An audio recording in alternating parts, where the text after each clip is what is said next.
Anyone who knows me knows that I spend a lot of time focused on education.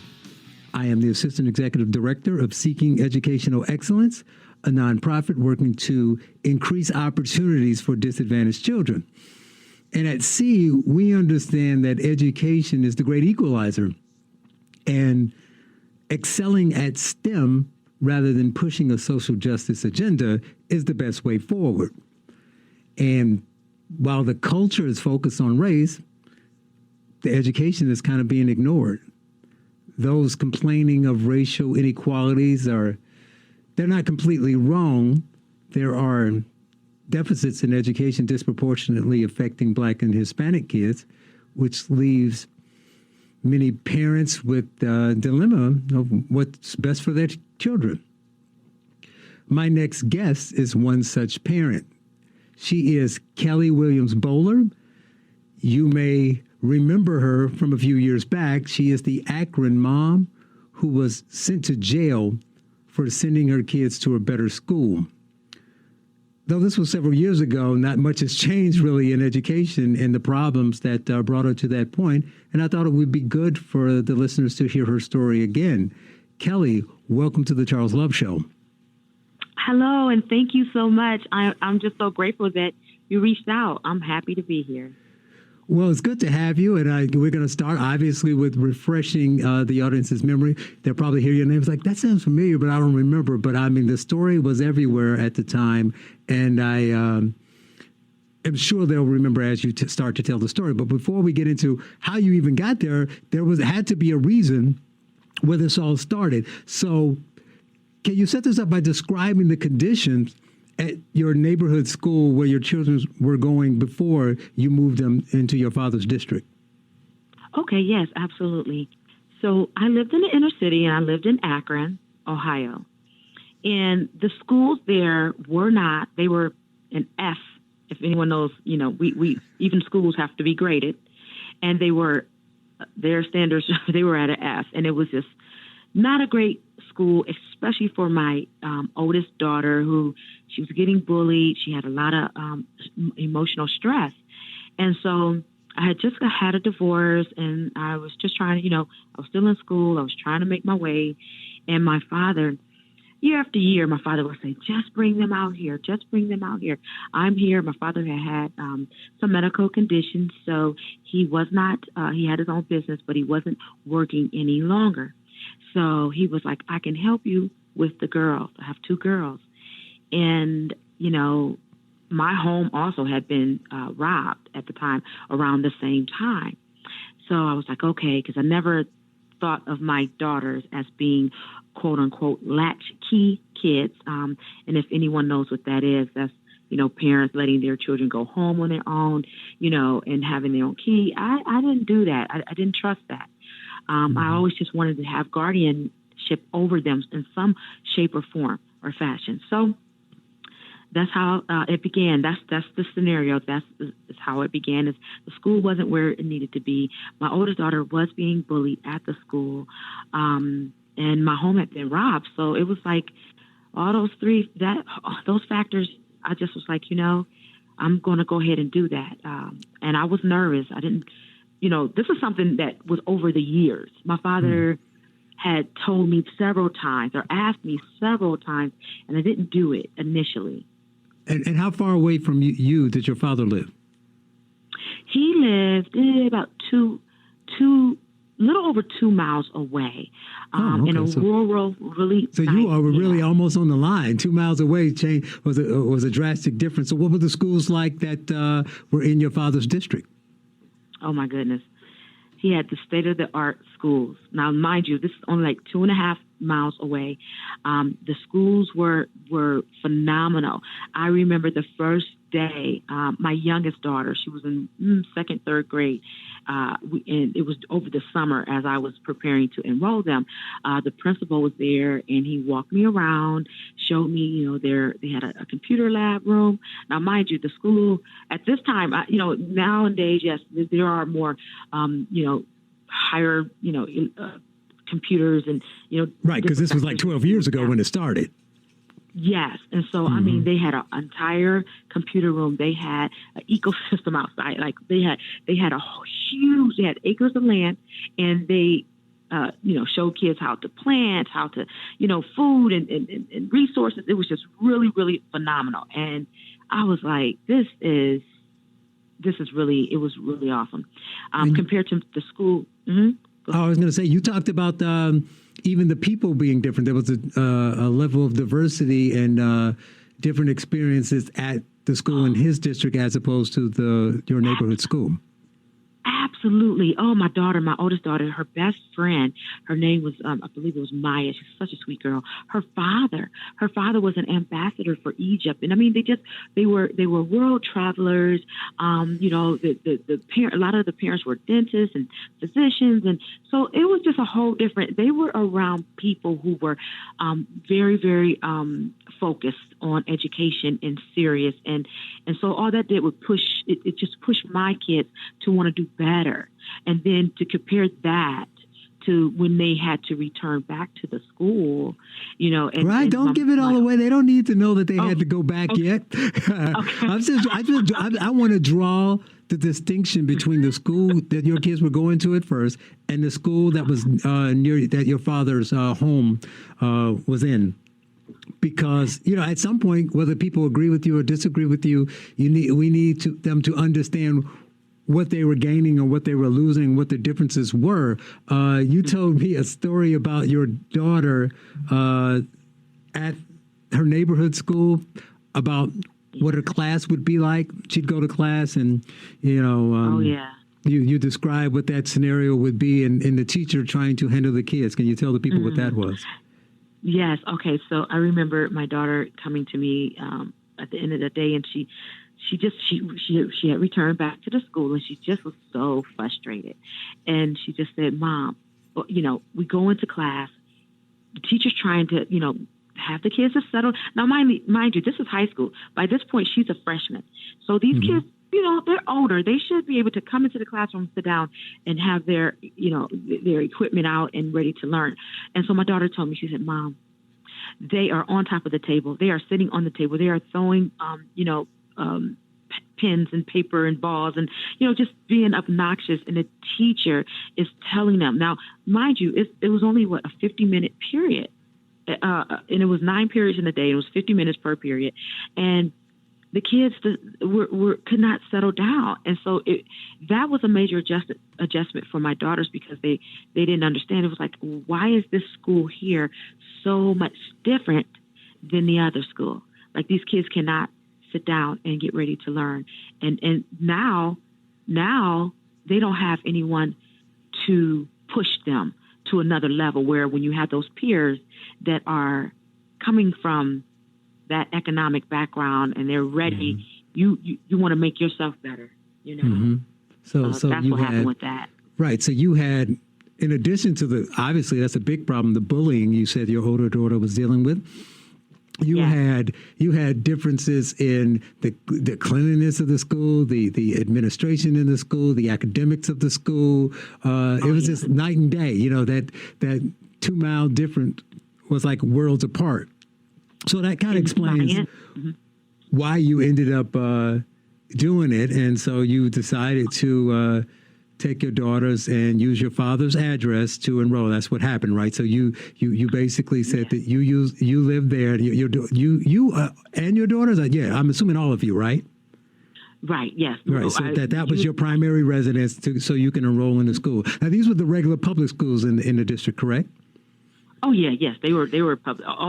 Both schools were public schools. Right. I say that because obviously, as we get further into the story, part of what they're claiming is that you were, quote unquote, stealing, right, from a dollar amount, and you should have been paying a tuition. So they're just backing into what it would have been for those. It's not like it was a fee structure to the school, right? Right. It was not. No, it was not. So you registered them and used your father's address and got them enrolled, but they still live with you, so they still had to commute to school in a sense, correct? Yes, absolutely. They would have to commute. I would have to get them up in the morning and take them to my father's, my parents' address. Or, I mean, sometimes we stayed there as well. I mean, I was single and I had two young girls, so I didn't mind, Right. staying the night Right. at my parents' house. Right. I Right. did Exactly. quite often. They Okay. had found the land. They Well, had let's built a hold that beautiful thought, home. and when we come up Okay. on the other side, you'll tell the rest of your story. You're listening to the Charles Love Show on AM 560, The Answer.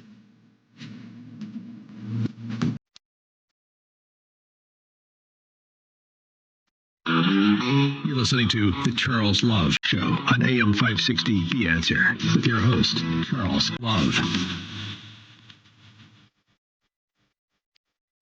Welcome back to the show. We are talking to Kelley Williams Bolar, the indicted mom. She's telling us her story of being singled out and charged criminally for using her father's address to enroll her kids in school. And when we left, you had set us all up. You got into the school. You sometimes you stay in there. Sometimes you have to drop them off. School is great. The campus is beautiful. Your daughters are challenged academically. And then what changed? Well, the first year was fine. And then the second year, they hired a private eye to follow me around. And I guess they just wanted to make sure that certain residents actually lived in the area. Now, how or why do they distinguish who or who, why, how would they decide to distinguish who or who do they decide to pick? I don't know. I don't know why they picked me. Okay, but they did. And so they followed me around. I think in the court documents, they followed me around for like 14 days. And so, he would see me go to work and college and home and to my parents' house for 14 days, just watch my schedule. And so, I received a letter in the mail saying that, they know we don't live there or I don't live with my parents on a 24-hour status. And so I try to get something called the grandparent power of attorney. And getting that, it would help with, my parents still helping me with my kids. And then, they do accept the grandparent power of attorney, but I assume it was too little, too late. So the judge, she was an awesome judge. She granted me the grandparent power of attorney. They did, they had to accept it, but they didn't want to. So they kept fighting against it. So that June of the second year, that June, she wrote me a letter. She said, you know what, just take them out. And I said, okay. And took them out. A whole year goes by. 18 months goes by. And me and my father receives an indictment. Now, mind you, 18 months goes by. We never, ever, when the judge said take them out, we took them out. And then we end up getting indicted 18 months later. And that's when it all began, because I didn't even know. I was like, first of all, what is an indictment? Because I never had been in trouble before. And, my father was, he was explaining to me all of that. And I was scared to death. I knew I was in something that I could not just easily walk away from. I was nervous. I was very frightened. Well, hold on. I think we need to put a finer point on that. So, because obviously people have varying views about whether wrong is wrong. Some people are black and white. I don't really care. And some people are like, this is nuanced. It kind of depends on what the situation was. But it seems to me, anyway, rather vindictive in the sense that if everybody agrees that you're wrong and you can't do that, it's not like you were sneaking into a private school. It's a public school. And Right. you go to a judge, you do that part, and then you say, okay, I'm going to take my kids out. The fact that they're coming after you while your kids are in your neighborhood school and have been for over a year seems shocking, actually. So why do you think that they kept pushing after this after the fact? Well, people have asked me that. I don't know why. And maybe they just, I don't know why. Like, I don't know why they said, well, let's keep, going after this parent, I mean, they knew. What did they want? Oh, I guess they wanted me to. They wanted me to go to jail. They wanted me to go to the penitentiary. They wanted me to, have felonies. That it was an indictment, so they wanted me to be charged with criminal. Yes. Mm-hmm. Yes, grand theft and tampering with documents. That's what it was 3 charges, but the third one the judge dropped when the backlash started and people started calling. I don't want to jump ahead of the story, but yeah. So no, go ahead. So with the charges, it was grand theft and tampering with documents, and they were saying that I owed them $35,000 for both students. So that was like 70. That was a lot of money, And so everything, I was just like going into a Great Depression. I was like, I don't know what's going on here. It was nuts. Right. So you go through the court process, you go through that, they continue on. They're like, no, we're gonna push this. And then you get a not so nice judge the second time, correct? Right. That's yes. And that was the judge. That was a whole different. First judge was in a a juvenile center. So that was the grandfather thing, okay. Right. Right. And then the actual criminal, or what is that? What is the court? Yeah, I guess criminal court. Yeah. And she was, they all were really close, and I guess they really knew each other. What I understand, is that they all, know each other. And, I guess when you know one another, like the way that, and I'm of course I don't know. So I'm not like trying to make that up. I don't know for certain. That's just what I heard, was that they all knew each other really well, and there was a favor, and they wanted, to push forward. Because another judge received that, and she said, "Get this out of here. I'm not going to do that. This is crazy. There's too many parents that do this. I can't start that." And so they went to the other one. And they found a judge favorable to their case, and yeah, in the end, you were convicted of a felony. In fact, right? Yes. Which obviously could end in several years in jail.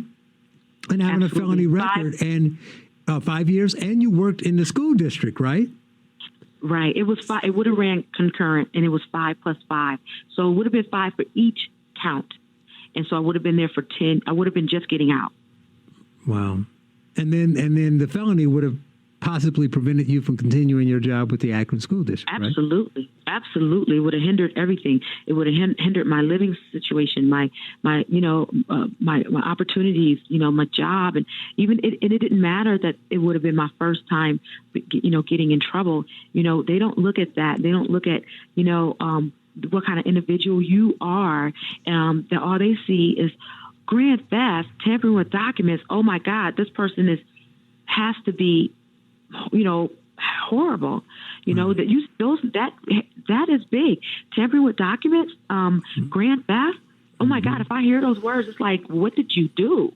So, think you robbed the bank or something. And Absolutely. You say that you got one of the charges dropped because of the backlash. So talk about that a bit. So as the story became, as I mentioned earlier, a national story, what happened? How did that affect the case? Did you start hearing from people and things of that nature? Well, wait, I want to make sure I'm understanding you right. Can you repeat that? Yeah, I said, so your question. As the media started to pick up on this story, okay. People started to get involved. They started covering it in larger TV and radio shows. You said that, there was a backlash. Really people supporting you, and the pressure got them to drop one of the charges. So what was happening with all of that? Okay, so what I understand is, I guess within it just flooded, and the airwaves, like literally, it flooded the airwaves, and I understood that that's how the judge ended up dropping the one particular charge, because people were calling. They said that in the chamber, she had to literally unplug the phone because she was getting so many calls in regards to this case. Of course, I was underneath the jail somewhere crying and didn't even know what was going on at that particular moment. All I knew in my mind was my life was completely over. But yeah, those things started happening. P. Diddy started at, that was his name at the time. I don't know his name, many names, but I think it was P. Diddy at the time, and he had made a comment. Whoopi Goldberg got involved. Sharon, I love her. Sharon, Ozzy Osbourne's wife, she got involved. Right.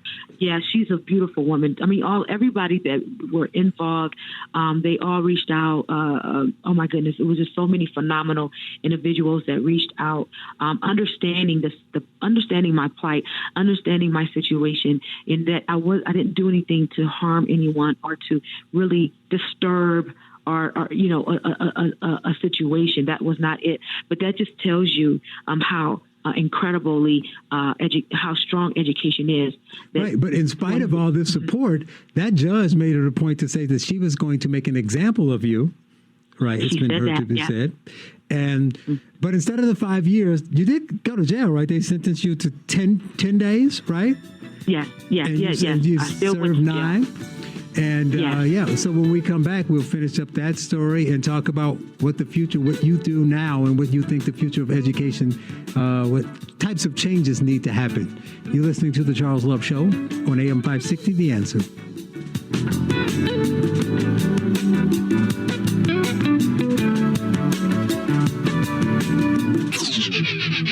Now, more of The Charles Love Show on AM 560, The Answer, with your host, Charles Love.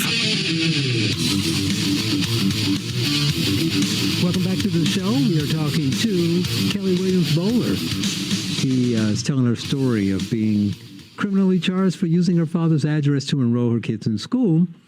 And when we left, she had gotten sentenced to 10 days. Ended up serving 9 of that, and but that isn't the whole of the story, because they went after your father as well, correct?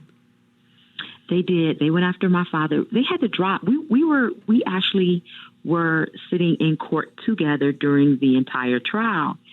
Well, they had to drop his grand theft and tampering with documents, because my dad never enrolled the kids. I did. He just told me, use my address, but he didn't do anything physically. So they had to drop those charges. Then they just started literally looking for anything. And my father was sick, so he was on disability. And I guess you have it's SSI and it's something else, disability or something, or Social Security. Right. And I guess at a certain age, you're supposed to go over to the other. Well, I don't think my father consciously knew that. So basically, and mind you, my father was a businessman for many years, so it wasn't like he didn't live off the system. And so he didn't know he needed to go over on that. So they said that he stole like close to $100,000 of health benefits. My father was really sick. He had strokes and stuff. I don't even know at the end if he even understood what was really going on. And they sent him to the penitentiary where he died. My father never came home. When I was able to see him, because once you get into the lion's mouth, they're not just you just don't walk away. And it was just so ugly, the whole thing. And me just, trying to visit my father and watching him deteriorate, a big, strong man, mind you, a big, strong man, looking at him being shackled, his feet, his ankles shackled to the bed, his arms shackled to the bed. He's on dialysis. He doesn't even know. He has a trach in his neck. He doesn't even know what's going on. And they have him shackled to a bed like he was a rapist or a murderer or a molester or something horrible, And my father loved his family dearly and would have done anything, for us. And it's just really bad, so that's what happened with that. And none of that happens if they don't go after you for enrolling your kids in the school. Right. Right. I know that your name has resurfaced in the media recently because of the recent college admissions scandal involving actresses Lori Loughlin and Felicity Huffman. And I'm assuming you were contacted about that, right? Oh yeah. They were, when it was going on inside, when the sentences were being handed down, and I think it was the first one. Who was that? Felicity. Time Felicity magazine. Huffman. Felicity Time? Huffman, okay. time. They were talking to me and they were telling me as it was unfolding what was going on inside the courtroom. It was, and honestly, initially, like when I heard about it, someone called me from New York, like around 2:00 in the morning. They were like, "You are everywhere on Twitter." And I'm like, "What?" And I just thought it was a mistake. I said, "Oh, it's all wrong." And no, that's wrong. And he was like, because "No, they no, mentioned no." your case. The prosecutors in her case mentioned your case, correct? Yes, and it was true. Yes. So I was just like, wow, because I didn't put the two together. I did not, but then I started understanding, and I was like, okay, I get it now. But initially, I didn't. Initially, I was like, huh? I was just trying to understand everything, and I was like, oh, I get it, yeah. So well, I got to say, it's pretty interesting here because I try to be as honest and logical as I can. And first of all, I want to make it clear that I don't think any of the people should go to jail. I know a lot of people who are right-leaning politically because the actresses are on the left and they're political opposition. They're like, they got what they deserve. It's silliness. None of you deserve to go to jail for that matter. It's one, because so many people do it, and because it's like so extreme. You're talking about prison for this, so you find somebody maybe, but prison seems silly to me. Prison when you got other people that should be in prison for other things, and then and someone interviewed me, and that might have been people, or it was a big name magazine. I can't remember who, but when it happened, and she asked me what, like, basically, she wanted to get my reaction to that, and I said exactly what you said. I said, first of all, I don't wish anything like that on any mother, because she wanted the best for her children. And maybe how she went about it, however y'all want to spin it, But I don't feel good about any mother going to jail because they want the best for their kids. Period. Right. It doesn't make sense. And also, they claim that it's all theft. Some degree maybe. But if what you, and we'll talk about the other woman similar to you, that Tanya McDowell, what you did was theft, then because the public schools that funding is designated for that school district, and you don't live there, how is that different from people who are there illegally, sending their kids to those schools? They don't have any parameters, and nobody goes after them. We'll talk about that and some solutions on the other side with Kelley Williams Bolar.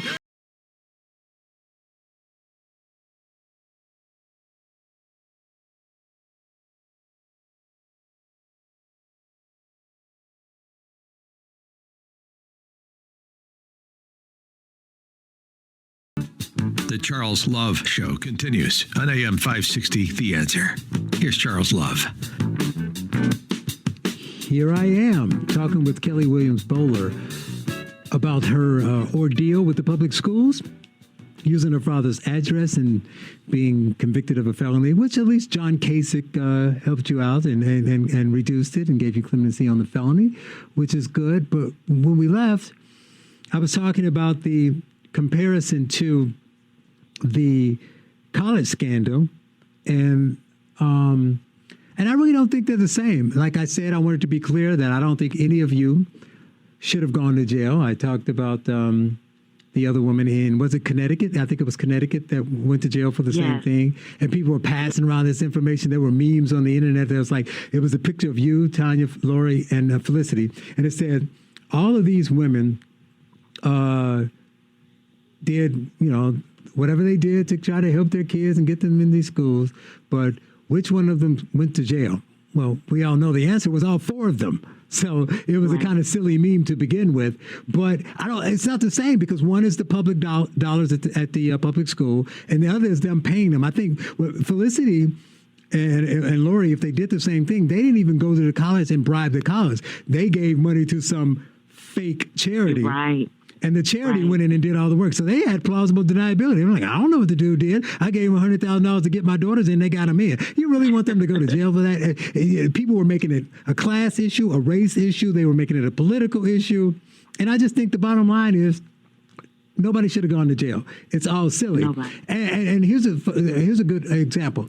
So you watch these high-profile cases, and I like to find the thing that no one else talks about. So in their situation, there were 40 parents who were being charged. We only know what happened to Lori and Felicity. See, so because we only care about the sensationalized story, right? Right. And the bottom line should be, college is a little different, but from the public school angle, we should be wondering, what is the solution? You, in your book, you wrote that Dan Dominic, who's with the American Association of School Administrators, said, and I quote, "The correlation between student achievement and zip code is 100%. The quality of education you receive is entirely predictable based on where you live." And we should not have that. But one, how do we fix it? And is it race or is it class? What are your thoughts? I think it's a combination of the both. Honestly, I mean, it would have to be because, when that situation happened, just listening to so many people's feedback, and when it came down to race, it was a lot of people who were strong, who had a strong response to that, and they didn't want our children out there, and they said a lot of things that maybe wasn't really nice, and so, but I think it's a combination of the two. You have to have. And that's why we have, that's why we had, quote unquote, thought this segregation back in, 1960s was a good thing, because we were trying to figure it out then, to bring us all together to see how that works, and but we're still struggling. This is an ongoing situation, because I don't have the answer to it, though. Right. But why do you think so many people in our communities are against school choice options? So we both know, you knew other parents, we both know that people use other addresses to send people to school. But then when people say, hey, we just want to let everybody be able to go where they need to go, they have this pushback against it. Absolutely. I knew quite a few parents that were doing it when I was doing it, because we would take each other's kids out from our neighborhood. If they lived out there, I would sometimes commute their kids as well as they would do mine periodically. So absolutely. And I'm sure they were nervous. They probably thought I was going to tell, which I never did, because I would never do that. But I just think that there's a lot of parents. We just gotta, we just gotta we have to find some kind of medium here that all our kids will have the equity and equality of education. No one should have to feel that they are doing something, or like this is an underground railroad to freedom education for our children. Right. That's true. But to the school choice thing, I know many on the political left will say that allowing parents to move their kids around and take them to other school districts will sap resources and dollars from the public school, and the solution should be to fix the school in the neighborhood first. But which is not really that crazy. I'm sorry?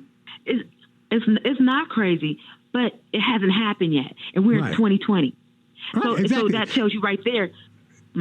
Yeah, how long do you want people to wait? That's the problem with their argument. So they want you to sacrifice your kids for kids you don't know. When the priority is always your family first. Because what happens is, if you have a kid in 7th grade and you say, okay, I got this golden ticket to send them to a better school, but I'm going to pass it up and I'm going to spend my resources and money to try to fix this school. The reality is, by the time they fix that school, your kid's gone.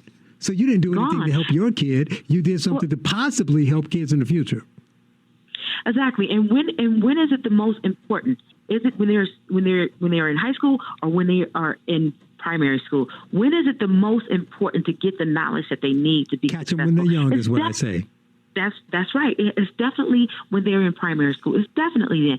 It's not when they're in secondary. So I mean, high school. Yeah, high school. So it's just a nasty circle. It just constantly comes back around like that. And that's why my father was just like, look, my father paid taxes. He bought the land. He built his home.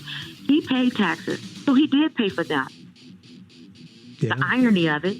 In a sense, and then he had to pay beyond that because they had a vendetta. Stick with us. Last segment with Kelley Williams Bolar. You're listening to the Charles Love Show on AM 560, The Answer. We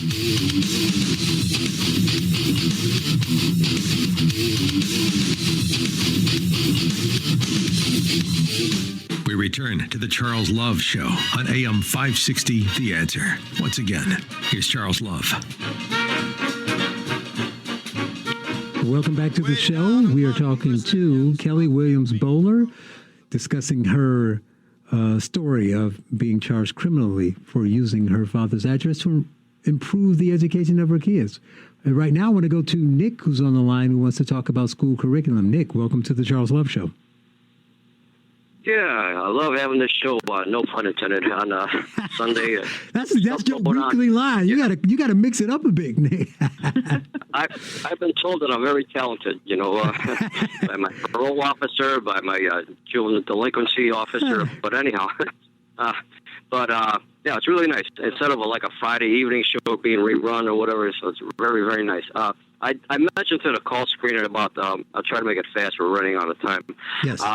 About how when I lived in Germany for over a year and a half, all of 1971. It was a ways back, but what the years and decades I've had a chance to get a perspective. And as far as education, by the way, I'm sorry to hear about that whole scenario, that nightmare that the lady went through and her father. That's so sad. And in a way, it doesn't surprise me. That's where, unfortunately, the Stalinist trend in America is going, with the top people in the Democratic Party especially. But I was saying that in Germany, they look for kids to learn, especially more into their early teens, to learn something that will be needed in the workplace. In other words, now I know I've heard or talked to people that they have people interested in teaching kids about electric cars and the batteries and how to maintain those things and all that, because there'll be a need for mechanics of that type and all the technology they have in cars, you see. So I was saying that's what we got to have here, more specifically looking to train kids, young kids. Can start out a little bit in that direction, see what the kid is interested in, like maybe in later years of grade school, and really concentrate on following through and helping the kid along, and genuine follow through, not just pass them to the next grade and then it's okay. They're going to vote Democratic later on. That's nonsense. That just hurts the whole society. Right. Yeah. Okay. Thanks, Nick. I appreciate it. So I get what he's saying, and it's good to learn specific skills that are needed. Your vocational training. But I think we're not even down to that point yet. Kelley, you can tell me if you agree. But I think part of the problem is there's many things, but the society we are in now, I was just talking to Will Riley in the first hour about this, that because we're so focused on race and identity, that we don't even teach them the things that the things they need to learn to be successful, because we're focusing on our differences. We're focusing on race and identity and things of that nature. And if you focus on those kind of things, where's the time, where's the room to focus on the academic rigor that will, because that's the one thing that will lift everybody up. If you have the skills, you can be, I'm assuming that those 2 years, and then when you went back to school, your younger daughter ended up going to private school, that they are doing well now, right? Absolutely, and they are. They're very successful little young ladies already, and they came out the box with what you need to have the essentials of being successful. They understood that, and then also, it helped. It irony of it all, it did help because they knew what I tried to do for them.